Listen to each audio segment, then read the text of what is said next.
How you all doing, YouTubers? Leo Alderpold back once again.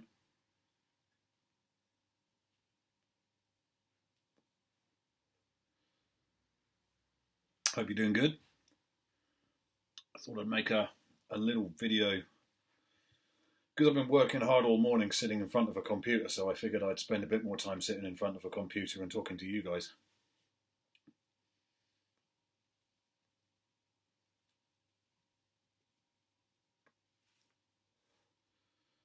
Going to do a little bit of a review in this one. Maybe not so much of a review. I'm going to give my thoughts on a bit of tobacco and probably ramble about some other shit. You know how it is. But I've been sitting in front of my laptop all day and the time just flew by. I was reviewing woodland management plans for a bunch of my customers.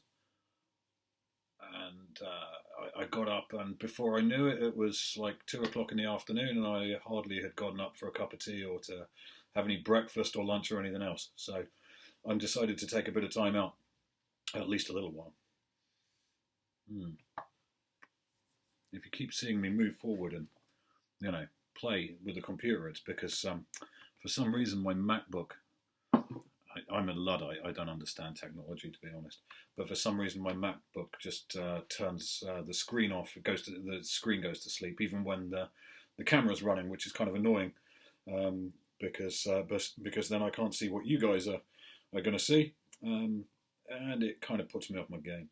But anyway, so I'm smoking in a bent country gentleman. Some Gowith and Hogarth's new prints.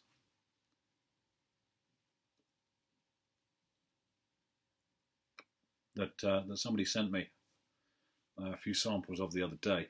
I think I'd not tried Solani Black and White and Black. So he sent me a sample of that, and he sent me some other stuff as well, including this G&H new prints. And I'm not a lover of aromatics at all. And I didn't realise this was an aromatic until I smelled it, until I started smoking it, rather. Because the little baggie that he put it in, it didn't really smell of much. It smelled like crap, to be honest with you. And I have to say, it smokes like crap as well. This has gotten rave reviews by a lot of the guys over here, and I know that the Pipe Show, Nottingham Pipe Show, I think I read on Glyn Quelch's site, use it as their tobacco for their competition, for their pipe smoking championships, or did one year. But it is not converting me to aromatics.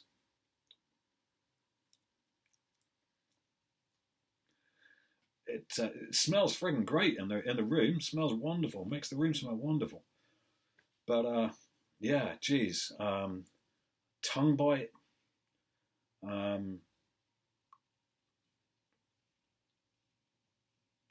get the maple and vanilla casings or whatever, but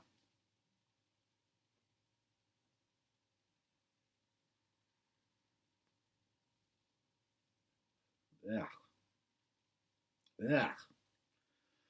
And unusually, and I had this experience with one other kind of pipe tobacco, and I can't remember what it was, but I swear there were burning agents or something like that in it, because while I was smoking this, I could hear it fizzing and popping and crackling and hissing, like like really cheap and nasty cigarette tobacco.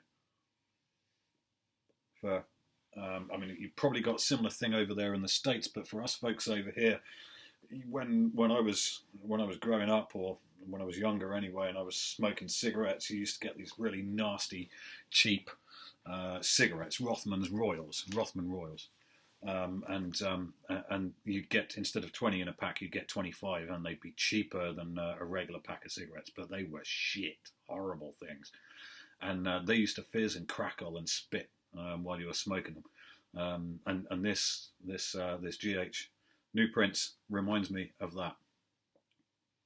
And the Virginias that's composed of just taste like crap. So anyway, drinking a cup of tea. Yorkshire tea. And Oberon, our special little cat, got me. Oh, you're not going to get the brightness. You can't see the design on the mug. That's a shame. Hang on. Let's see if I can do this. No. Oh yeah, there you go. Well, hey, Oberon, our special little cat, who suffers from, or he was born with a condition called cerebellar hyperplasia, which affects his mobility. He saved up his pocket money and he bought me this mug for my birthday, which is covered in Wonky cats. So if Oberon could draw, and I suspect maybe he did actually do this himself, these would be the kind of cats that Ronnie would draw. Great mug. Good cup of tea. Can't beat it. Can't beat it.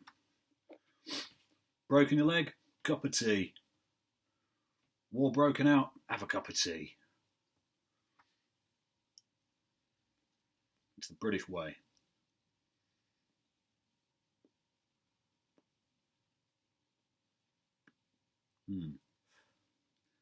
Well, I'm really only smoking this now for my girlfriend's benefit, because maybe when she gets back in a little while, the house will smell quite nice. Yeah, rank.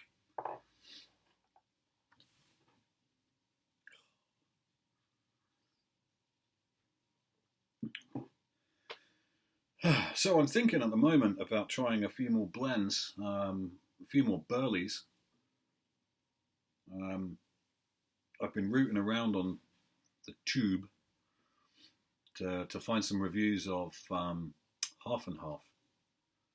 Now, I think I explained in the last video, I've actually got a bit of a love for Burleys as it goes. And I haven't known it all this time I've been smoking a pipe. I didn't realise that a Burley is the dominant flavour in a tobacco that I particularly like. That nuttiness, that sort of sweet nuttiness, like pecan. Lovely. So it's the dominant flavour, I think, in Mick McQuaid's Plug, which is a favourite of mine, and I've since discovered plain Burley Solani aged Burley flake, which is great, and I want to try a few more. So I'm thinking. I know that half and half over there in the States is the most ubiquitous and common over-the-counter, not to mention cheap, over-the-counter blend. But of course, getting it over here is pretty damned expensive. So I'm thinking about getting a friend of mine over there to send me some samples of Burley. So I want your recommendations of really, really good Burleys. Stick them in the comments below. But particularly Burleys from the States, because there doesn't seem to be a great passion for them over here. I don't know. When you look at all of our over-the-counter blends, and God damn, that screen going to sleep is really annoying. I must see if I can change that in the settings. But the things that tend to be most common and easily purchased over here in this country don't seem to have a great deal of Burley in them. People over here seem to be really fond of their Virginias and Lakelands and Latakia, obviously, and I'm a fan of Latakia as well. But Burley doesn't seem to figure very big as a big constituent in a lot of the things that people really like over here. So I'm on the hunt, and I want your advice. So yeah, stick a few comments in the box below. Let me know your Burley recommendations, and then I'll speak to my good friend in Virginia who I used to work with a number of years ago. She moved back over there with her daughter a few years ago. Great friend, and I'll get her to send me a bunch of Burley blends from Four Noggins or something like that over. Anyway, that's my cup of tea ramble. I suppose I'm going to get back to doing some more work. I'll bid you guys a very good day and catch you again soon. See ya.